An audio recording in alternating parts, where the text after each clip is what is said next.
So I'm going to devote this poem, or this prosum, I guess, as I call it, to the homeless folks out there in the cold. It's called Poppies in the Sun. The flowers face the eastern dawn in the stillness of the early morning light. A small, inconsequential man emerges from under the bridge and squints, blinded by the sun. Ahmed awakens, kisses his wife, thanks Allah for his many blessings, and departs for his field. A rare, soft breeze starts to blow in from the direction of the desert sun, and the poppies nod in agreement, rejoicing the emergence of the life-giving light. Ahmed leans against the rock, nods, closes his eyes, and basks in the glory of the new day. The man crawls back under the bridge and pets his beloved one-eyed dog. The dog nods and shakes until his master scratches him, and the dog stretches, circles, and falls asleep. The sun rises higher in the sky, and the poppies track its movement. The flowers have no eyes, and yet they seem to be able to see. His dog snores lightly as the man fills a tarnished spoon, a treasured tool, melting the brown crystalline powder over a small flame. Ahmed arrives at his field, takes his knife and scrapes the flower head. The sap flows. His buyer will be pleased. The poppies draw the scarce water from the sandy soil, which gives them the turgidity to raise their heads upward. Ahmed, deeming that the time is right, gathers some of the flower buds into his basket, thinking of the hungry children he must feed. Allah has been generous. The flow of children from his beautiful wife seems to never stop, one every year.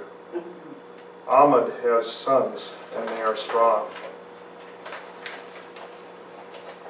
His dog opens his eye as the man draws the warm liquid into his well-used syringe, searching for a vein that is not ragged and collapsed. Finally finding one between his toes, he smiles, scratches himself. A good hit, and falls asleep. It is evening as Ahmed, his basket full, returns home to his wife and children. They will wash, pray, and eat. Tonight, Ahmed will disappear into the arms of his beloved. Perhaps Allah will bless them yet again. The poppies, now fully facing the glory of the sun, track its journey as it traverses the sky. They follow right to the edge of the western horizon as the night begins to fall, and they close their eyes for the night. As the sun sets, the man nods, escaping to the haze of far away. He dreams of past lives, traversing the circle of life from birth, life, and to death many times. Although he is young, his soul is very old. Every lifetime he faces the same dilemma, the paradox of whether to love, to hate, engorge, or starve, to rape or run away. The sun gives life, but it burns. In this life he is running away. As the flowers of his thoughts bob in the breeze, he slips into a perfect sleep from which he'll never return. It is the morning, and the poppies are awakening as they reorient toward the east. Ahmed awakens again, the early sun shining through his window. He readies himself to return to his fields. A half-blind dog has stood vigil over his dying master through the night. The dog sniffs, trembles, and whimpers. But the face of the man looks gray, and there is no response.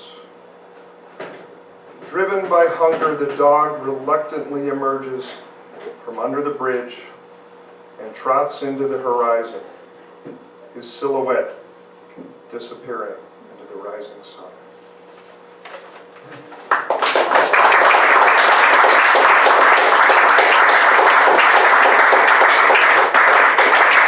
And next on the docket is Judith Kamen?